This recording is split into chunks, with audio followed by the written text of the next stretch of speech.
शुभ प्रभात. जय महाराष्ट्र. सर्वांना माझा नमस्कार. आमचा गट क्रमांक आहे 4. आजचा प्रश्न आपल्यासाठी आहे की आपले नेहमीची जी पाठ्यपुस्तकं आहेत त्यातला आणि आताची मूल्यवर्धनाची जी पुस्तकं निघाली यातला फरक काय आहे हा प्रश्न विचारला आहे. याच्यावरती आम्ही गटकार्यामध्ये मॅडमनी चर्चा केलेली आहे. सर्वांचे अनुभव विचारून ते आता बोलणार आहेत. आपली जी पाठ्यपुस्तकं आहेत त्याच्यावरती त्या पुस्तकांमध्ये काय दिलेलं असतं, आत्मकथा असते, प्रवास वर्णन असतो, एखादी कविता असते, एखादा प्रसंग त्याच्यात सांगितलेला असतो आणि आपल्याला जीवनामध्ये जे अनुभव येतात त्याच्याबद्दलही धडे दिलेले असतात. आपल्या पाठ्यपुस्तकांमध्ये प्रश्न असतात, आपण त्यांची उत्तरं द्यायची असतात. प्रात्यक्षिक नसतं, म्हणजे आता त्याच्यावरती एखादा म्हणजे करून दाखवा, कृती करून दाखवा वगैरे असला काही प्रकार नसतो. आता हे झालं आपल्या पाठ्यपुस्तकाच्या संदर्भात. आता ही जी पुस्तकं आहे, ही मूल्यवर्धनाची जी पुस्तकं आहेत त्याच्यामध्ये अनेक प्रकारची मूल्य आपल्याला शिकवली जातात. संस्कार, संस्कृती, इतरांशी कसं वागायचं, समाजातल्या लोकांशी कसं वागायचं, हे सर्व आपल्याला शिकवलं जातं. याच्यामध्ये प्रश्न उत्तरं विचारली जात नाही. त्याच्यामुळे मुलांना असं वाटतं अरे प्रश्न नाही आहेत म्हणजे काय परीक्षाच नाही आहे असं मुलांना वाटतं. आणि याच्यामध्ये जास्तीत जास्त ऍक्टिव्हिटीज तुम्हाला दिलेल्या आहेत, त्याच्यामुळे मुलांना त्याचा जास्त आनंद होईल.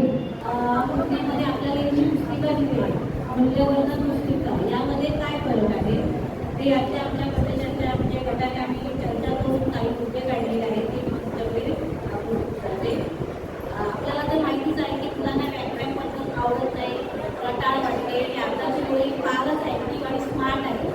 त्यांना एकाच जागेवर बसून ऐकत राहणं एवढी त्यांच्यामध्ये सहनशीलता नसते. त्यांना सतत काहीतरी करत राहायला पाहिजे. त्यांच्यामध्ये तरी ऍक्टिव्हिटी पाहिजे. रुटीनयुक्त शिक्षण त्यांना आवडायला लागले आहे. आनंददायी शिक्षण त्यांना आवडतं. त्यांच्यावरती कोणत्याही प्रकारे परीक्षेचं दडपण होत आहे. पास नापासं किंवा म्हणजे अजिबातच नको तेही टेन्शन नसते. तर आपली जी मूल्यवर्धन पुस्तिका आहे यामध्ये संस्काराबद्दल ज्याचा निसर्ग आता मुलांना होत आहे. कारण आता जे आपण बाहेरच्या जगातील प्रलोभने बघत आहोत की त्या प्रलोभनामुळे आपलं जे पुस्तकी ज्ञान आहे ते कुठेतरी कमी पडत चाललं आहे. तर आपल्या पुस्तकी ज्ञानाचाच आपल्याला उपयोग आहेच आपल्या जीवनामध्ये. ते तर आपल्याला घ्यायचंच आहे आणि आपल्याला मुलांनाही द्यायचं आहे. परंतु ते नॉलेज देता देता त्यांना हे संस्काराची पण जाणीव करून देणारे पुस्तक आहे. या पुस्तकामध्ये इयत्तेनुसार, वयानुसार आणि त्यांच्या शारीरिक अवस्थेनुसार यामध्ये विभागणी करून दिलेली आहे. इयत्तेनुसार प्रत्येक पुस्तक आपलं वेगवेगळं आहे. इयत्ता 5वीमध्ये त्यांनी किशोरावस्थांबद्दल किंवा किशोरावस्थांबद्दल काही उपक्रमकृती दिल्या आहेत. इयत्ता 5वीच्या पुस्तकामध्ये त्यांनी मित्रांबद्दल, आपल्या शाळेबद्दल आपल्याला कशा प्रकारे जाणीव असली पाहिजे कसं आहे. त्यानंतर इयत्ता 6वीमध्ये तर त्यांनी स्वधर्माची जाणीवचा परिचय करून दिलेला आहे. आणि इतर व्यक्तींबरोबर आपली वागणूक कशी असावी किंवा समवयस्क असताना आपल्याला कोणत्या समस्या येतात, मग त्या समस्येचं निराकरण आपल्या परिवारामधून आपण कसं करायचं, अशा प्रकारे त्यांनी प्रत्येक इयत्तेमध्ये वेगवेगळ्या प्रकारे आणि त्याचबरोबर त्यांनी वैज्ञानिक दृष्टिकोन सुद्धा सांगून ठेवलेला आहे. आणि असे काही कृतीयुक्त उपक्रम त्यांनी दिले आहेत, काही सामूहिक उपक्रम आहेत. आणि या सर्वांचा उद्देश त्यांचा एकच आहे की सगळ्यांमधून त्यांना विवेकी आचरण असणारी व्यक्ती बनवायचं आहे. त्याचबरोबर या पुस्तकांमध्ये जीवन कौशल्यांचा सुद्धा विकास करण्याचा हेतू त्यांनी ठेवलेला आहे. आणि अशी काही मूल्यांकन साधने दिली आहे जी रटाळ नाहीच आहे.